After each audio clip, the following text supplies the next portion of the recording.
Bem, meus irmãos, a paz do Senhor. Vamos ler Apocalipse 14, o versículo 13. E nós vamos completar hoje um tema que já exploramos e vamos responder algumas questões complementares. O tema é, depois da morte, o quê? E esta é o quarto estudo a este respeito. E leremos então Apocalipse, capítulo 14, o versículo 13.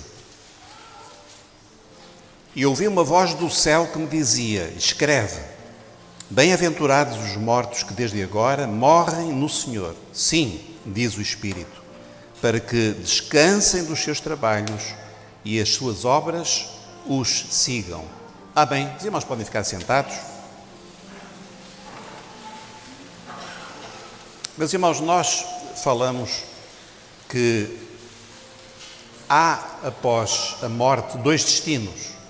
Não vamos aqui estar a repetir, falamos extensamente sobre isto. Não há 4, não há 5, não há algo que é indefinido. A Bíblia define claramente, há dois destinos. Um destino da salvação e um destino de condenação. E a escolha desses destinos é feita por nós. Não é Deus que escolhe, porque pela vontade de Deus, qual seria o destino de todos? A salvação. A Bíblia diz, Deus quer que todos os homens se salvem. Então, a vontade dele é que todos sejam salvos. Mas compete a nós aceitar ou não a oferta gratuita da salvação que Deus nos oferece. Então, nós quando partimos desta vida, nós já temos um endereço. Não é verdade? Mas até ao dia do juízo, do julgamento final, há um estado chamado estado intermédio, em que os seres humanos se desligam do seu corpo. O espírito, a alma, desliga-se do corpo. E é muito importante que nós sempre tenhamos em mente que nós nunca vamos morrer. A única coisa que vai morrer é o corpo. Mas o nosso ser, a nossa consciência, Deus criou-nos imortais. Nós somos imortais. Às vezes aparecem uns filmes, uns livros, assim, os imortais. Irmãos, nós somos imortais, porque a morte não pode afetar aquilo que é a parte espiritual com que Deus nos criou, assim como também os anjos são imortais. E é por isso que quer o céu, quer o inferno são eternos, porque os seres que lá se encontram não terminam de existir, eles vão durar para sempre.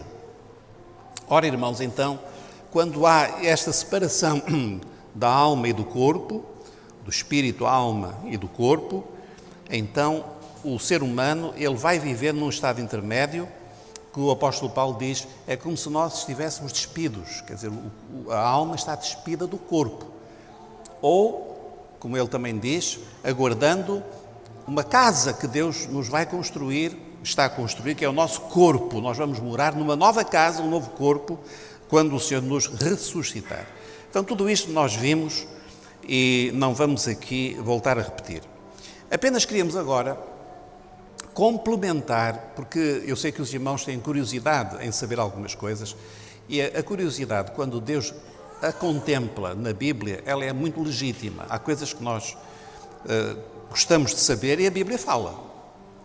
Então, salvo erro, em Deuteronômio 29 diz: as coisas que pertencem a Deus estão ocultas, mas as que Ele revelou são para nós e para nossos filhos. Então, tudo o que Deus revela é para nós temos o direito de conhecer. Ora bom, então, meus irmãos, a seguir, o que nós vamos ver é o seguinte. Eu já tinha falado que mais tarde iria voltar a este assunto. De facto, a Bíblia fala que há não uma, mas há duas ressurreições. Ou melhor, há dois tempos de ressurreição. Isto é importante nós sabermos, porque a Bíblia fala com muita clareza e nós temos aqui neste esquema, para os irmãos verem, o que separa as duas ressurreições. É um período de 1000 anos, que também a Bíblia chama se é 1000 anos, como é que se chama? milénios. Para ver se os irmãos estão a tomar o café da manhã, não é? Então, o milénio separa as duas ressurreições. A primeira ressurreição é para quem? Para os salvos. Então, quando em Tessalonicenses, por exemplo, o apóstolo Paulo diz que nós seremos transformados. Primeiro os mortos serão ressuscitados e depois nós, os que ficarmos vivos, seremos transformados. Então, quem é que vai ressuscitar e quem é que vai ter o seu corpo transformado? Os salvos, a que nós podemos chamar também os santos. Às vezes nós hesitamos um pouco em usar a palavra santo, mas todos aqueles que estão aqui em Jesus são santos, porque todos nós fomos santificados pelo sangue de Jesus e pelo seu Espírito Santo. Então a primeira ressurreição é a ressurreição dos santos. E nós lemos aqui, irmãos, dois textos em Apocalipse 20 que nos indicam exatamente como, quando, para quem é esta primeira ressurreição. Então nós lemos assim: mas os outros mortos, os ímpios, não reviveram até que os 1000 anos se acabaram. Esta, a primeira ressurreição dos justos, é a primeira ressurreição. E outro texto logo a seguir no versículo 6, bem-aventurado e santo aquele que tem parte na primeira ressurreição. Sobre estes não tem poder a segunda morte. Qual é a segunda morte? É a condenação eterna. Essa é a segunda morte. A morte não no sentido da aniquilação, mas no sentido de para sempre vivermos longe de Deus. E Deus é a vida. Então, longe de Deus não há vida. É existir dentro de uma morte perene, que é um pensamento assim aterrorizador. Nós já falamos sobre isso. Então diz: bem-aventurado e santo aquele que tem parte na primeira ressurreição. Sobre estes não tem poder a segunda morte, mas serão sacerdotes de Deus e de Cristo e reinarão com ele 1000 anos. Então, 1000 anos é o tempo do reinado de Cristo na terra, quando ele vai cumprir as profecias de que ele se vai sentar no trono de Davi e vai reinar em Jerusalém durante 1000 anos. Será mesmo um reino no sentido político do termo. Isto é, assim como nós temos, em Portugal temos um presidente, e os países têm presidentes, alguns têm reis também, toda a terra vai ter um único rei. E esse rei é o rei que merece ser rei, que é Jesus. Ele não vai ser eleito democraticamente, ele vai reinar com uma vara de ferro. Será, digamos, uma ditadura, mas uma ditadura não no sentido humano, mas no sentido de um homem bom, que nos ama, que sabe tudo o que é melhor para nós. Ele vai impor o seu reino. O reino não vai ser colocado à opção das pessoas, ele vai ser imposto na terra. Graças a Deus por isso. Graças a Deus. Que finalmente a terra vai conhecer paz, justiça, verdade, neste reino de 1000 anos. Findos os 1000 anos, haverá então a segunda ressurreição. O Senhor Jesus falou também sobre isto a seguir. Ele disse assim: e os que fizeram o bem, os justos, não é verdade, sairão para a ressurreição da vida. Então reparem, a ressurreição da vida. E os que fizeram o mal, para a ressurreição da condenação. Então reparem, há aqui duas ressurreições. A ressurreição da vida, que equivale à primeira ressurreição, e a segunda ressurreição, a ressurreição da condenação. Amém, irmãos? Então, para os irmãos saberem, só uma pergunta para acabar este capítulo. Nós vamos participar de que ressurreição? Primeira ou segunda? Hã? Tenho certeza? Alguém aqui quer participar da segunda? Espero que não. Nós vamos participar da primeira ressurreição, que é a ressurreição do arrebatamento. Então, quando tocar a última trombeta, nós sabemos que os mortos ressuscitarão. Se algum irmão, entretanto, o seu corpo morrer, não é o irmão que vai morrer, é só o corpo. Se o seu corpo morrer, não se preocupe, porque vai ressuscitar no dia do arrebatamento. E se alguém aqui estiver vivo, quem me dera que fôssemos todos nós. Mas, só o Senhor sabe, se de facto for o dia do arrebatamento, os que estiverem vivos, os nossos corpos serão transformados. Instantaneamente serão transformados. E nós subiremos à presença do Senhor. Aleluia. Agora, meus irmãos, vamos ver uma outra pergunta que, por vezes, também é colocada e que é importante nós sabermos. Nós falamos sobre uma coisa um pouco enigmática. Não volta para trás, por favor, para o segundo slide.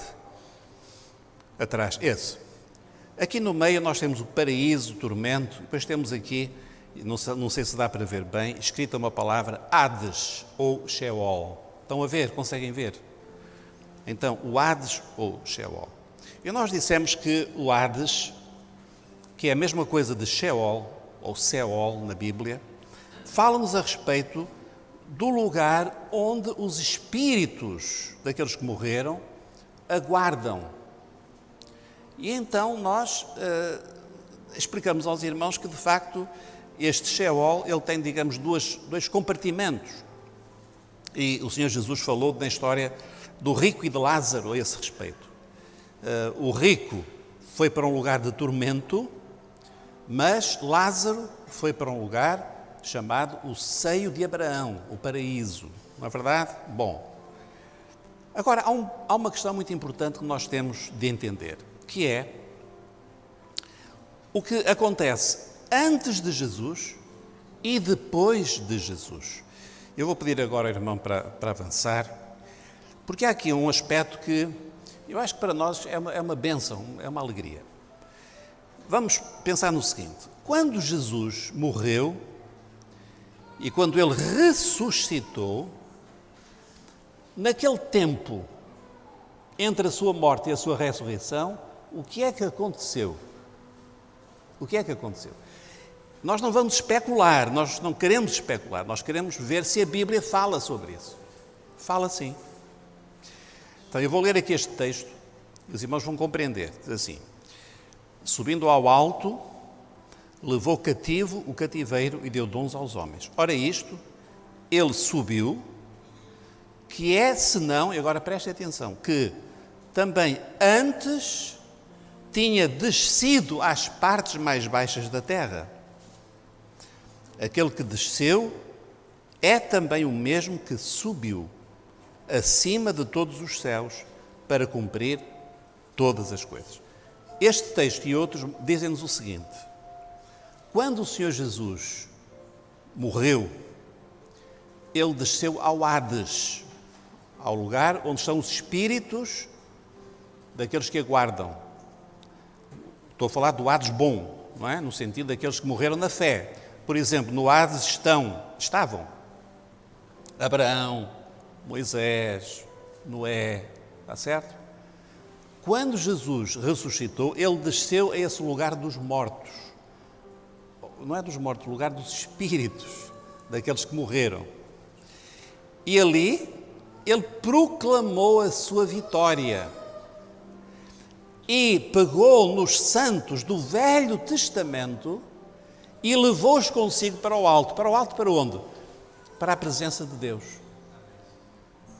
Os irmãos compreenderam? Eu vou explicar. Então, Moisés, Abraão, eles estavam aguardando. A quem? A Jesus.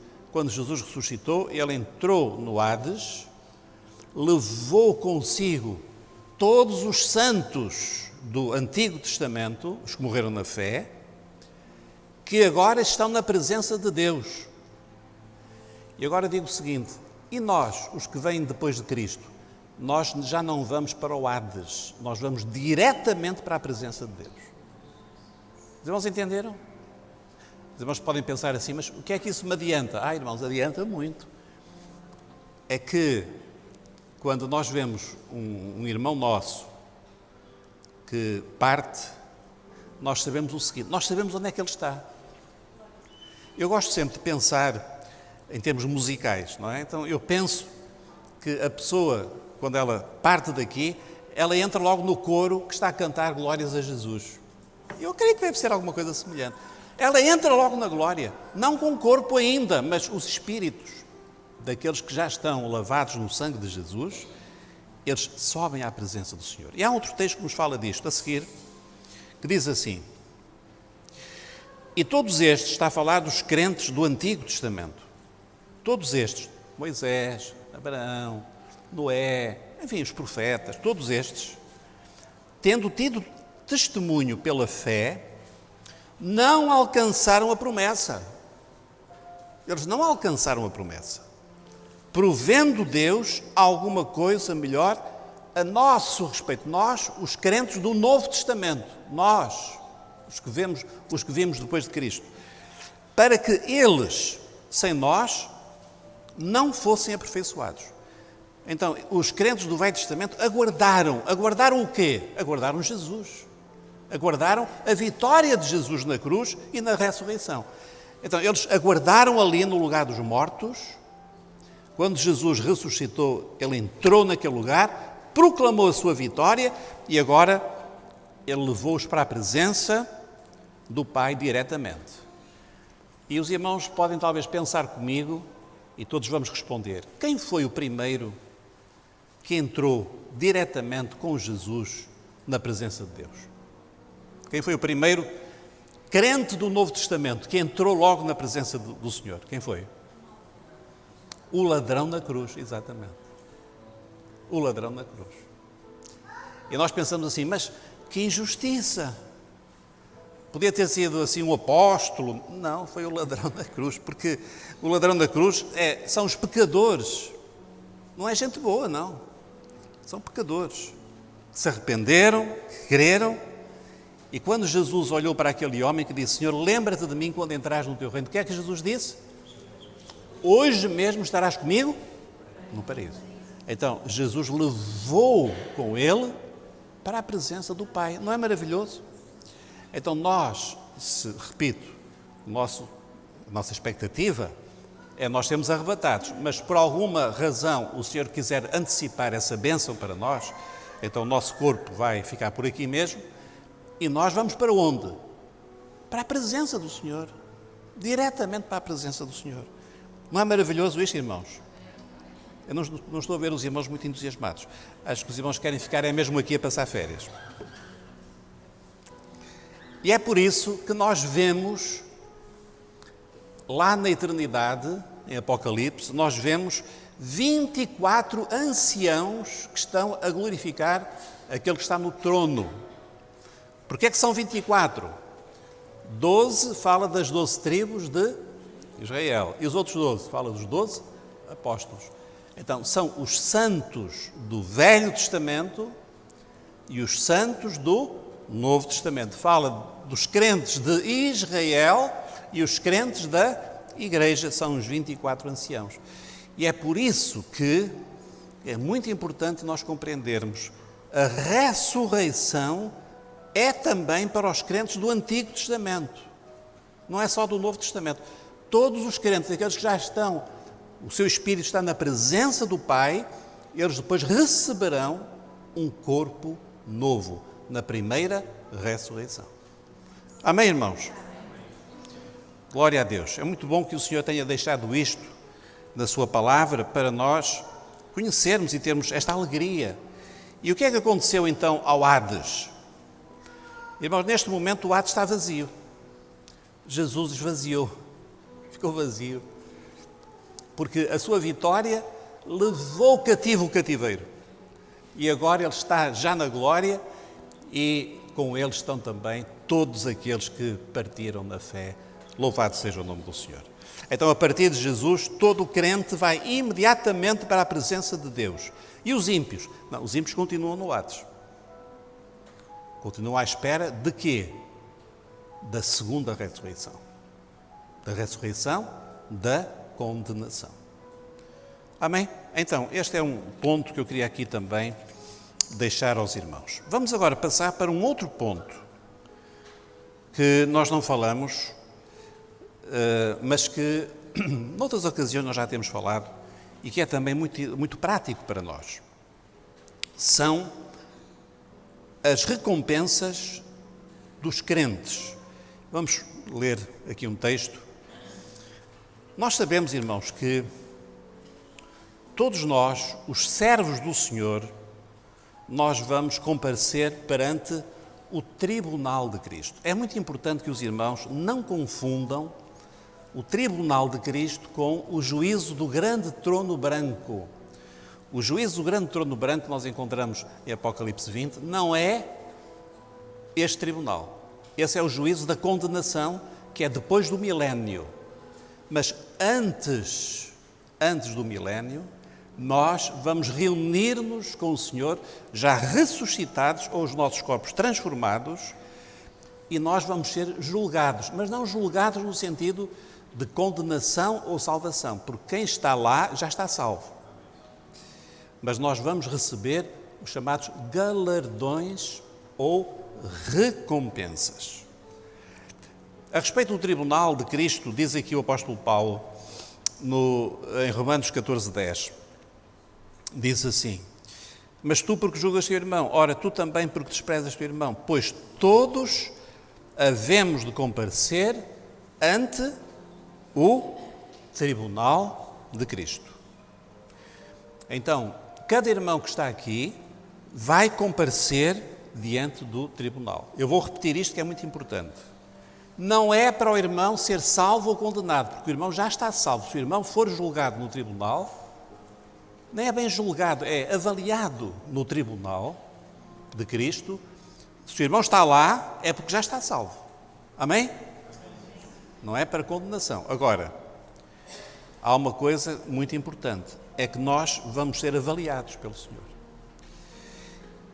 Segundo aos Coríntios, todos devemos comparecer ante o tribunal de Cristo. E como é que nós vamos ser avaliados? Para que cada um receba segundo o que tiver feito por meio do corpo, ou bem ou mal. Eu acho muito interessante, irmãos, esta expressão, o que tiver feito por meio do corpo. Porque o instrumento que nós temos para servir ao Senhor não são as nossas boas intenções, não são os nossos desejos, não são os nossos planos, é o nosso corpo. Por exemplo, há um irmão que está doente e eu digo assim: coitado do irmão, que Deus o abençoe. Essa é uma maneira de reagir. Outra maneira é eu levantar-me, sair de casa, ir fazer uma visita. Eu pego do meu corpo, na verdade, o corpo diz assim: vai fazer uma cesta. Diz: não, hoje não fazes corpo. Hoje, não, mas está muito calor. Corpo, tu aguentas, vou-te vestir uma camisinha fresquinha, vais. A gente tem que mandar no corpo, não é? Pegamos no corpo, vamos lá, fazemos a visita ao irmão. Bom, isso é uma obra para Deus. Então, as obras é aquilo que nós fazemos concretamente através do nosso corpo, com as nossas mãos. Às vezes vejo ali as irmãs a varrer, a regar as plantas. Os irmãos acham que Deus não vê isso? Deus vê isso. E Deus vai recompensar o irmão, a irmã. A não ser que esteja a fazer isso para o Humberto. Mas se estiver a fazer para o Senhor, vai ter recompensa. Se for para o Humberto, não. Não sei se o Humberto vai dar 5 euritos ou coisa assim. Deus não. O que nós fazemos para Deus tem uma recompensa. Jesus disse: até um copo de água fria, dado a um destes pequeninos. Então, os irmãos, prestem atenção, porque os olhos do Senhor estão sobre cada um de nós, vendo o que é que nós estamos a fazer com o nosso corpo. Porque, olha, irmãos, a gente usa o nosso corpo para muita coisa, mas tem que haver um momento em que nós também o usamos para servir ao Senhor, naquilo que é a sua vontade para nós. Nunca nos esqueçamos, a seguir, que Deus tem um plano para cada um de nós. Eu, às vezes, falo com os jovens sobre isto. Deus tem um plano, e os jovens pensam assim: será engenheiro, será médico? Não é isso. Não é isso. Isso é secundário, isso é profissão. Isso aí, que cada um faz aquilo que puder, aquilo que souber. Deus não nos criou para sermos profissionais. Deus criou-nos para sermos dele, incluindo sermos profissionais. Deus pode usar a nossa profissão, mas não é para isso que Deus nos criou. Eu sou mãe, mas Deus não me criou para ser mãe. Mãe é um aspecto que faz parte da chamada, mas Deus criou cada um de nós para sermos instrumentos dele. E é isso que às vezes não entra na nossa cabeça. Nós temos muita religião na cabeça e nós não compreendemos isso. Então, Deus criou-nos para boas obras, as quais Deus de antemão preparou para que andássemos nelas. Eu penso, irmãos, às vezes, eu olho aqui para a igreja de Gaia, tem tanta gente boa, se cada irmão exercesse a sua instrumentalidade, eu não digo a 100%, digo assim, a 50%, esta igreja explodia de bênção. Agora, às vezes nós estamos muito sentados a ouvir, depois saímos daqui, amanhã estamos aqui, vamos ouvir outra vez, depois vamos embora, vamos ouvir. Ouvir é bom, a fé vem pelo ouvir, mas nós temos que fazer alguma coisa, temos que servir e temos de dizer, Senhor, eu quero te servir, como é? O que é que eu posso fazer? E temos de reclamar, Senhor, eu quero te servir. E Deus vai começar a abrir portas para que cada um possa investir no reino de Deus, que é o mais importante da nossa vida, é investir no reino do Senhor. Então, irmãos, nós vamos aqui ler alguns textos que nos falam exatamente disto. A seguir. O primeiro é uma promessa que nós lemos da boca do Senhor Jesus. Numa parábola dos talentos, ele disse, e o seu Senhor lhe disse, bem está, servo bom e fiel. Sobre o pouco foste fiel, sobre o muito te colocarei. Entra no gozo do teu Senhor. Segundo, este foi o que tinha 2 talentos, o que tinha 5. Disse o seu Senhor, bem está, bom e fiel servo. Sobre o pouco foste fiel, sobre o muito te colocarei. Entra no gozo do teu Senhor. Qual é o critério pelo qual Deus nos vai avaliar? Através de quê? Através da nossa fidelidade.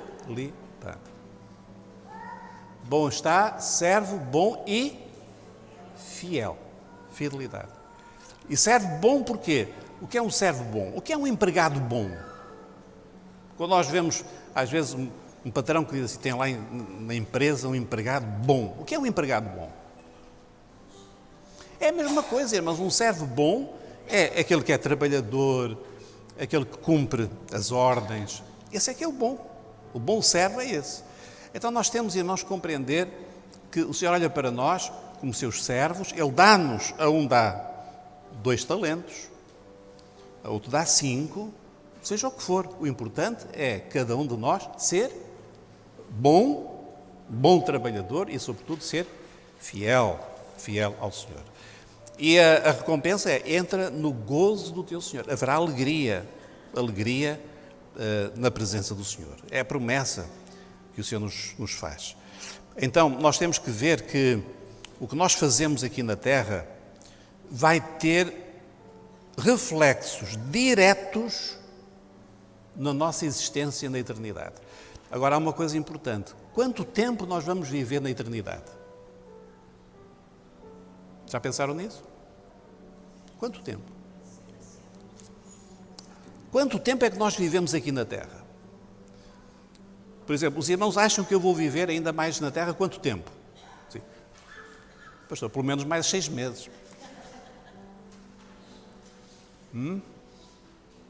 Irmão, quanto tempo mais vai viver?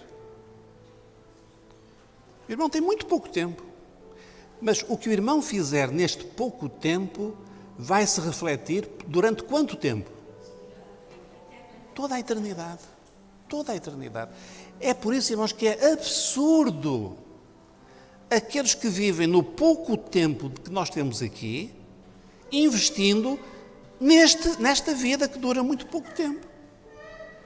É o pior negócio que eu já vi na minha vida. Pessoas que vivem só para esta vida, que investem tudo nesta vida. Às vezes pessoas que dizem, o que eu quero é ser feliz. A minha pergunta é, mas feliz durante quanto tempo? Feliz aqui? Claro que todos nós queremos ser felizes aqui. Mas se nós tivermos que morrer aqui para viver ali, eu prefiro viver na eternidade. E muitos irmãos nossos hoje estão a trocar esta vida pela vida eterna. Muitos estão nas prisões a ser perseguidos, eles estão a fazer essa troca. Se o irmão quer ser feliz só aqui, pode correr um risco. Jesus disse, aquele que quiser salvar a sua vida, perdê-la. Quer ser feliz aqui, muito bem, então quer ser feliz aqui. É fazer o que quer, é viver como o mundo vive, é chafurdar no pecado, é isso? É ser feliz, é isso? Vai perder. Agora, quando nós investimos aqui, nós lemos neste texto a seguir, reparem, diz assim, eis que cedo venho, Jesus está a dizer, atenção meu filho, olha, eu venho rapidamente, esta vida vai passar depressa. Eu vou voltar rapidamente. Rapidamente. Estão aqui alguns jovens. E eu confesso aos irmãos, o meu corpo não é jovem, mas eu sinto-me jovem. E eu não sou sozinho. Há aqui pessoas que têm mais idade que eu e também se sentem jovens. Porque o espírito não envelhece. O corpo sim, o corpo envelhece. O espírito não. Agora, nós sabemos que esta vida ela vai passar rapidamente. Mas a promessa é esta. O meu galardão está comigo para dar a cada um segundo a sua obra. É como se o Senhor tivesse assim um presente nas mãos e diz, meu filho, espera mais um pouco, meu filho, ser fiel mais um pouco. Eu tenho aqui um galardão preparado para ti. Eu tenho uma bênção extraordinária para a tua vida, eterna, eternamente. Eu preparei para ti. E às vezes o Senhor vê-nos que nós estamos a hesitar, será que vale a pena? Será que não vale a pena? E nós vivemos numa parte do mundo onde nós temos tudo. Nós temos casas, nem sequer temos grande violência, temos um clima, apesar de tudo, muito bom, um povo bom, ganhamos pouco, mas dá para viver. Noutras partes do mundo não há isso. Há fome, há guerra. Agora, eu vou perguntar aos irmãos uma coisa. Onde é que a Igreja de Jesus é mais forte? Nos lugares do mundo onde há mais necessidades ou nos lugares do mundo onde há mais riqueza e abundância? Onde é que a Igreja é mais forte?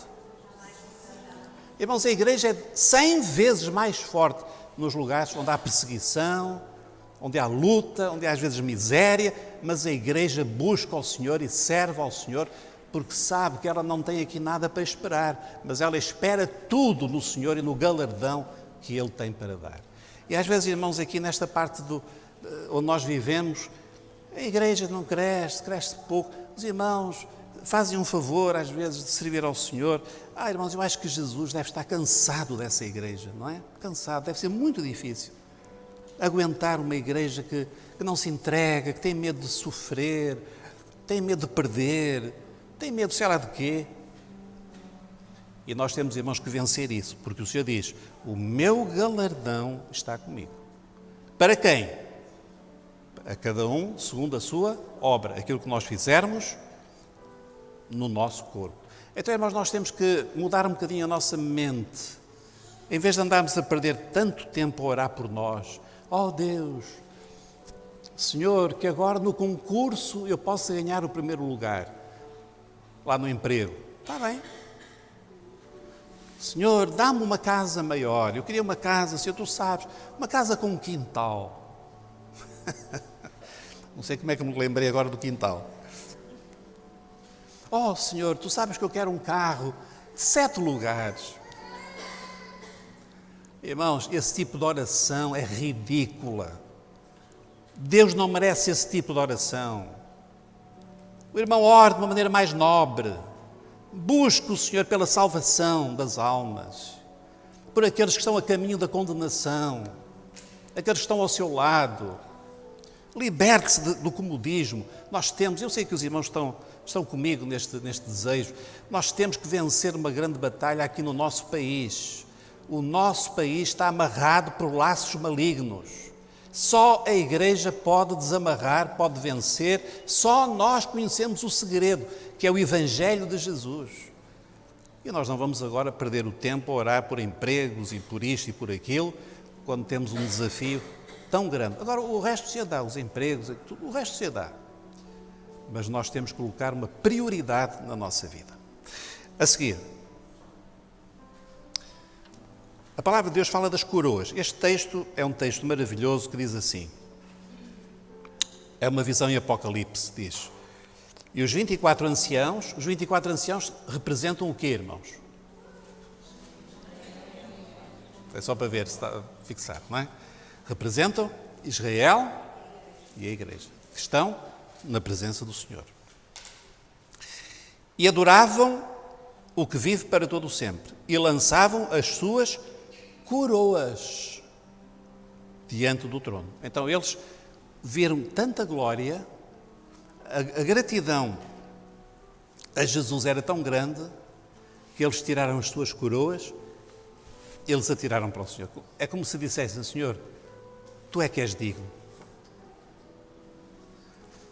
Agora, irmãos, a pergunta é esta, que coroas são estas? Que coroas são estas? E nós vamos responder de uma maneira muito breve, não vamos ter tempo de ver tudo com pormenor. No slide seguinte, a Bíblia fala de 5 coroas que serão dadas à Igreja e a Israel, aos santos. Eu vou deixar aqui as referências para os irmãos que quiserem anotar, depois as lerem em casa. A primeira é a coroa chamada incorruptível, quer dizer, que ninguém pode corromper. E o texto em 1 Coríntios fala do atleta olímpico, que ele trabalhava muito o seu corpo, treinava-se para ganhar uma coroa. Ele no final ganhava uma coroa. E Paulo diz assim, e vocês lutem para receberes uma outra coroa, uma coroa incorruptível. Então, irmãos, esta coroa é para aqueles que se disciplinam como um atleta. Um atleta, ele tem uma vida muito disciplinada. Eu às vezes ouço relatos de atletas que se levantam de madrugada, vão correr, vão nadar, vão trabalhar, porque eles têm de fazer aquilo diariamente. Então, nós também, irmãos, temos de ser atletas espirituais. Quais são os exercícios que nós precisamos de fazer? Querem-me ajudar? Um exercício que nós temos que fazer. Orar, madrugar. Orar. O irmão quer crescer espiritualmente sem orar. Irmão. O irmão quer vencer as lutas. Eu tenho tantas lutas. Então, o que é que está a fazer para vencer? Eu já pedi ao pastor Davi para orar por mim. O irmão está a brincar. Não é? O Davi já tem as lutas dele. Nós oramos em certos momentos, com a imposição de mãos, mas é o irmão que tem que lutar. Tem que buscar o Senhor de madrugada. Às vezes nós não queremos buscar o Senhor e o Senhor dá-nos assim um estímulo. Por exemplo, um filho fica doente. Eu já vi muita gente que nunca orou na vida, quando o filho fica doente, oram com uma fé. Porquê? Porque às vezes Deus permite certas lutas para nós o buscarmos. Madrugada, jejum. Irmãos, são exercícios. A gente vê aí os atletas a correr, os ciclistas, coitadinhos, esqueléticos em cima de um selim que deve ser muito duro, a beber água de vez em quando, a suar, a subir montes e a descer. E eu pergunto, o que é que estes desgraçados estão aqui a fazer, coitados? Apetece-me pegar neles e metê-los no carro e levá-los a beber uma água ou qualquer coisa. Porquê é que eles estão a fazer? Porque eles são atletas. Eles têm objetivos.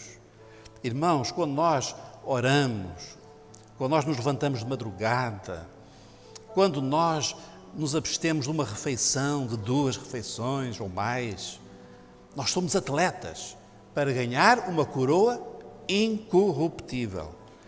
Outra, a coroa da justiça, que é para nós vivermos sem ficarmos envergonhados, porque o Senhor vê tudo o que nós fazemos. Às vezes nós achamos que não.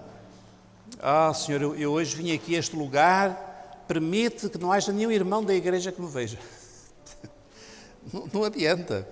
Não adianta. Uma vez um irmão que entrou num lugar onde não devia e encontrou lá outro irmão também, graças a Deus que não era da nossa igreja. Também podia ser, não é? E então ficou assim, coitado, assustado, não é? Viu lá o irmão, disse, o que é que o irmão está aqui a fazer? E o outro respondeu: vim ver se alguém da nossa igreja vinha aqui. Então, que haja uma coroa de justiça, a nossa vida reta diante do Senhor, porque o Senhor vê tudo. O Senhor vê onde é que nós vamos, o que é que nós falamos. O Senhor vê tudo.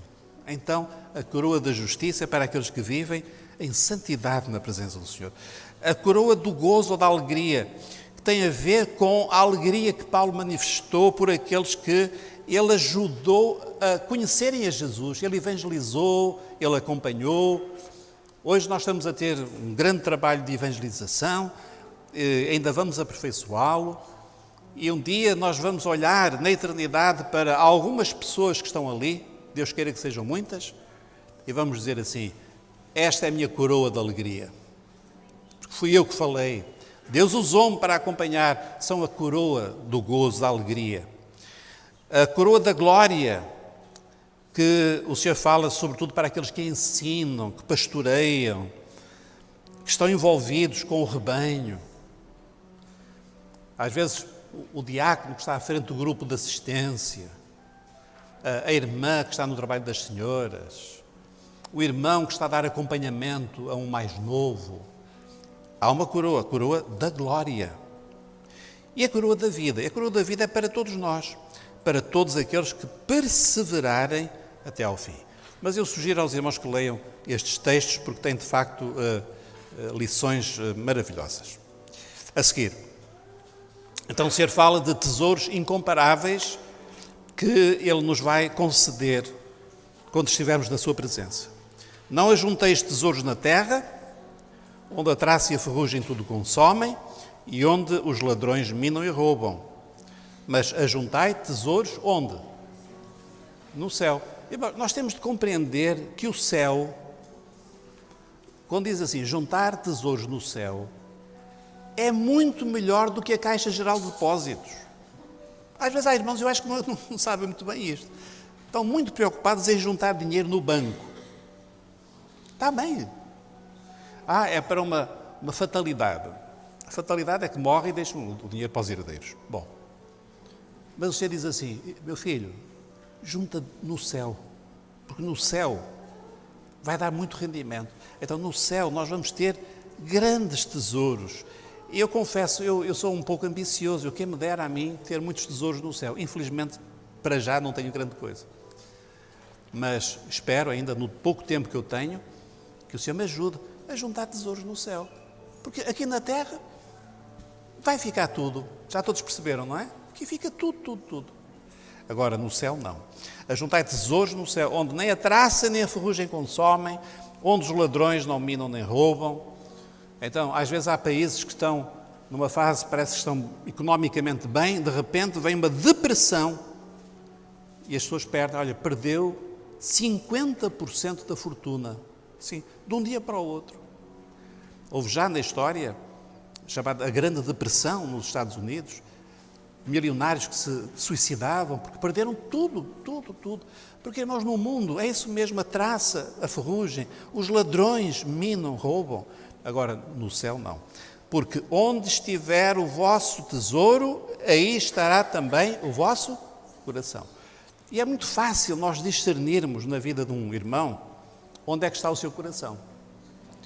Porque quando o nosso coração está nas coisas de Deus, nós estamos a esforçar-nos, estamos a trabalhar, estamos a procurar vencer as nossas limitações. Estamos a clamar ao Senhor: Senhor, usa-me, Senhor, usa-me. Eu quero ser instrumento nas tuas mãos. Eu quero que um dia, Senhor, tu digas de mim: bem está, servo bom e fiel. É isso que o Senhor deseja para cada um de nós. Finalmente, irmãos, podemos perder as recompensas? Sim. E é sempre bom nós termos este equilíbrio. Porque Apocalipse 3:11 diz assim: eis que venho sem demora. Guarda o que tens, para que ninguém tome a tua coroa. Então nós temos de ter cuidado para guardarmos. E isto é importante para os crentes que têm já muitos anos na presença do Senhor. Às vezes o tempo, ele amolece-nos. Nós começamos a achar que sabemos, Eu já sei, eu já tenho experiência. E nós começamos a não vigiar e podemos perder a coroa, não é? 1 de João 2,28. E agora, filhinhos, permanecei nele, para que quando ele se manifestar, é a vinda do Senhor, tenhamos confiança e não sejamos o quê? Confundidos.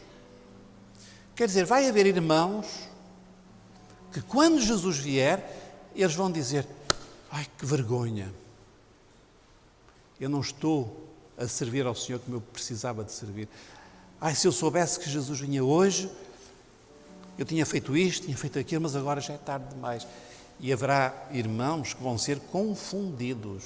A seguir, e outro texto que nos diz: a obra de cada um se manifestará, na verdade o dia a declarará, porque pelo fogo será descoberta. E o fogo provará qual seja a obra de cada um. Diz o seguinte: as nossas obras, elas vão ser provadas pelo fogo. Há certas obras que para Deus não servem. O fogo vai consumi-las. Madeira, feno e palha, não é como diz lá em Coríntios. Mas se a obra que alguém edificou nessa parte permanecer, quer dizer, passar o teste do fogo, esse receberá galardão. Então, o que é que vai passar o teste do fogo? É tudo aquilo que nós fazemos no Espírito, para Jesus, não é para os homens. Irmãos, eu não estou aqui para agradar a homem nenhum. Eu estou aqui para agradar ao meu Salvador. E espero que os irmãos também. Nós estamos aqui para servir ao nosso Deus, não é para servir aos homens. É por isso que nós não servimos denominações, organizações humanas. Não, nós servimos ao nosso Deus. É para Ele. Tudo que nós fazemos é para Ele. E fazer no Espírito, na revelação. Não é na nossa cabeça. É obedecer àquilo que o Senhor fala. Se a obra que alguém edificou nessa parte permanecer, esse receberá galardão. Se a obra de alguém se queimar, sofrerá detrimento. Mas o tal será salvo. Todavia, como pelo fogo. E um exemplo bom é Ló. Ló, irmãos, lembram-se de Ló? Lá em Sodoma, ele saiu, perdeu tudo, arranjou uma atrapalhada para o tio dele, Abraão, foi salvo como pelo fogo. Mas sem nada. Sem nada. Até, irmãos, será triste alguém entrar um dia na eternidade sem nada. Entrou porque creu em Jesus, viveu na presença dele, mas sem nada. Meu filho, o que é que tu fizeste por mim? Não é? Então nós temos que evitar esse constrangimento. Terminando, e ouvi o texto que nós lemos no início. Vamos ler todos juntos? E ouvi do céu que me dizia: escreve, bem-aventurados os mortos que desde agora morrem no Senhor. Sim, diz o Espírito, para que descansem dos seus trabalhos e as suas obras os sigam.